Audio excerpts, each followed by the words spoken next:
أعوذ بالله من الشيطان الرجيم بسم الله الرحمن الرحيم عبس وتولى نبی نے ترشروئی سے کام لیا اور بے رخی دکھائی. ان جاءه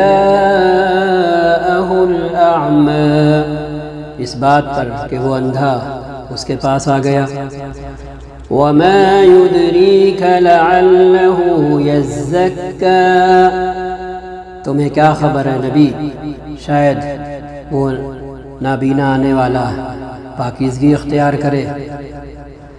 او يذكر فتنفعه الذكرى، یا نصیحت پر دھیان دے اور نصیحت کرنا اس کے لیے نفع بخش اور فائدہ مند ہو.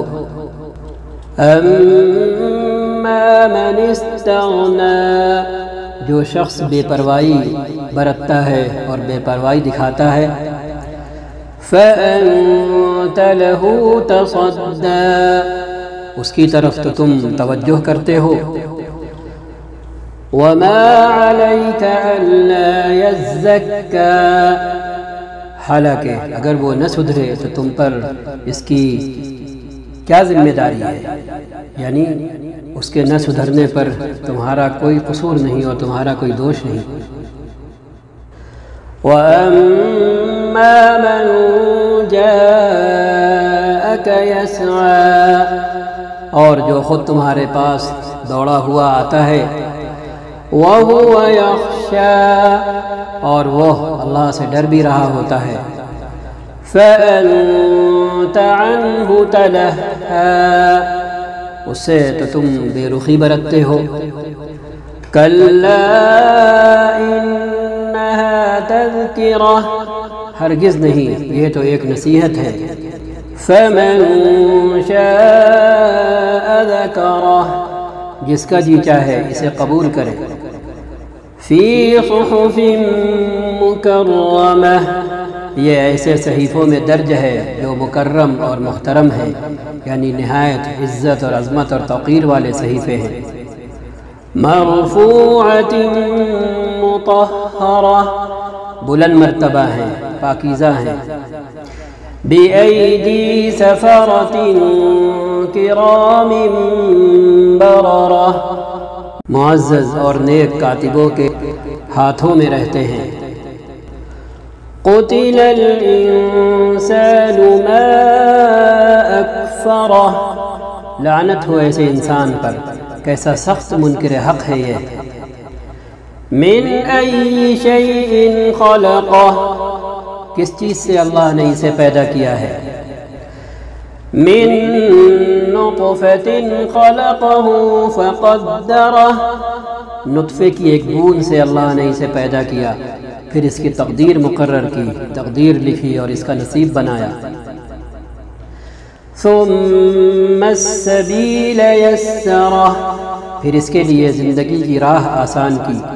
ثُمَّ أَمَاتَهُ فَأَقْبَرَهُ، پھر اسے موت دی اور قبر میں پہنچایا.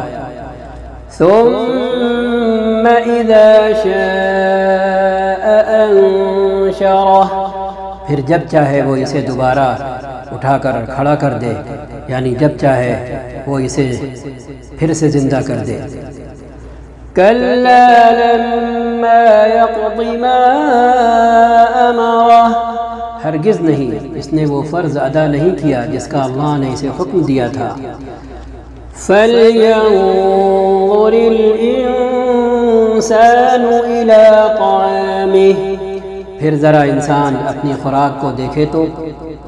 أَنَّا صَبَبْنَا الْمَاءَ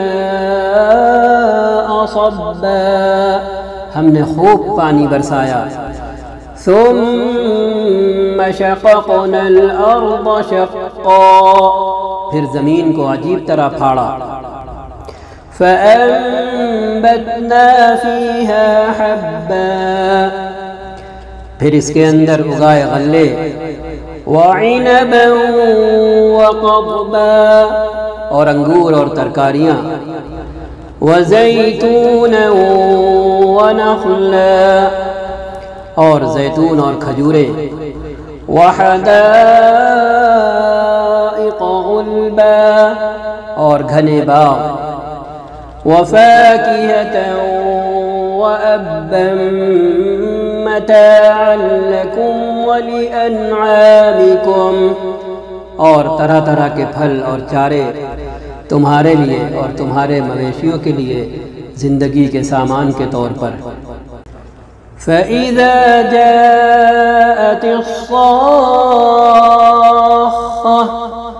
آخر کار جب وہ کان بہرے کر دینے والی آواز بلند ہوگی، یوم یفر المرء من اخیہ، اس روز آدمی اپنے بھائی سے، وَأُمِّهِ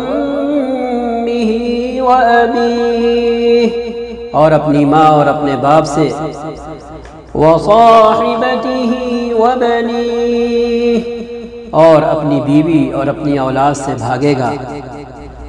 لِكُلِّ امْرِئٍ مِّنْهُمْ يَوْمَئِذٍ شَأْنٌ يُغْنِيهِ، ان میں سے ہر شخص پر اس دن ایسا وقت آ پڑے گا کہ اسے اپنے سوا کسی کا ہوش نہ ہوگا۔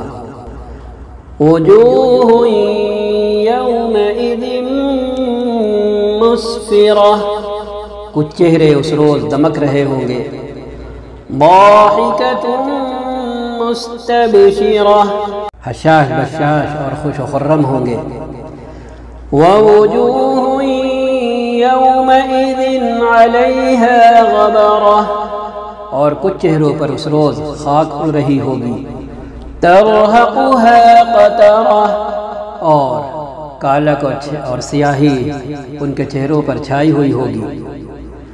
اولئک هم الکفرۃ الفجرہ، یہی لوگ اصلاً کافر اور فاجر ہوں گے۔ آیت نمبر 33 سے 42 تک یہ بتایا گیا ہے کہ دنیا میں تو مدد کے لیے مشکل کے وقت پر کچھ لوگ یا کوئی نہ کوئی آ کھڑا ہوتا ہے، لیکن قیامت کے میدان میں انسان کی مدد کے لیے کوئی نہیں آ پائے گا۔ وہاں صرف ایک ہیلپ لائن ہوگی اور صرف ایک آپشن ہوگا ہیلپ کا اور مدد کا، وہ خود اس کے اپنے کرم اور اس کے اپنے اعمال ہوں گے، ان کے سوا کوئی اور چیز انسان کے اپنے کام نہیں آئے گی۔ صدق اللہ العظیم وصدق رسولہ النبی الکریم ونحن على ذلك من الشاهدين، وصلى الله وسلم على سيدنا ونبينا محمد خاتم النبيين والمرسلين وعلى آله وصحبه أجمعين۔